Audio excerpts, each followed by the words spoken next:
Welcome into another edition of Outside the SEC with LT. I'm Lance Taylor, and each week we take you outside of the Southeastern Conference for three big national matchups. Not only will we break down each matchup, but we also give you the winner against the number in Las Vegas. Coming off a nice 3-0 this past week, we now sit at 10-5 on the season.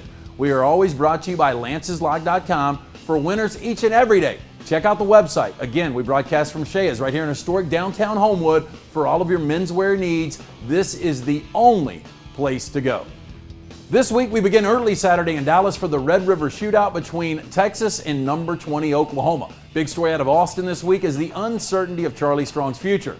This Longhorn defense has been awful. Currently the Horns have been the worst scoring defense in the Big 12. Texas has given up at least 47 points in 3 of their first 4 games. This will be another difficult task for the Longhorn defense as quarterback Baker Mayfield is completing 68% of his passes and Joe Mixon is averaging almost 8 yards per carry.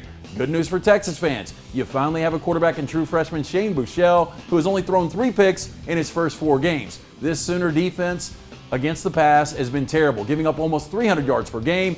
2 of the last 3 years, an unranked Texas team has upset Oklahoma as a double-digit underdog. Let's make it 3 of 4 years. I like the Horns plus the 10.5. Next, we head to Miami for what used to be one of the best rivalries in college football as number 10 Miami hosts number 23 Florida State. Early on, there's been a lot of disappointment for Jimbo Fisher as the Noles have lost 2 of their last 3 and their defense has all but disappeared. Mark Richt's first year in Coral Gables has been strong so far as the Canes are out to a 4-0 start and they're currently 4th nationally in scoring at 47 points per game, and the defense is 2nd nationally in scoring, only giving up 11 points per game. Mark Walton has been one of the most underrated running backs over the last 2 years, and he's really busted out, averaging over 7 yards per carry, and the sophomore already has 8 touchdowns. In the end, the difference will be junior running back Dalvin Cook. Look for Florida State to hand Miami their first loss. Take the Noles plus the 3. Finally, we head west for a Pac-12 matchup on the farm between number 15 Stanford and Washington State. Stanford is coming off their most embarrassing loss in the David Shaw era as they were completely dominated 44-6 last Friday to Washington.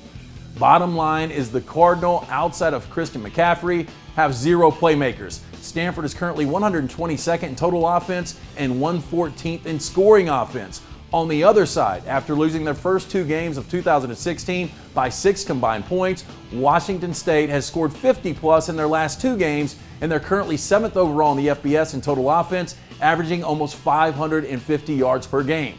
The Cougars should have won this game last year, losing by 2 after missing a 43-yard field goal on the final play.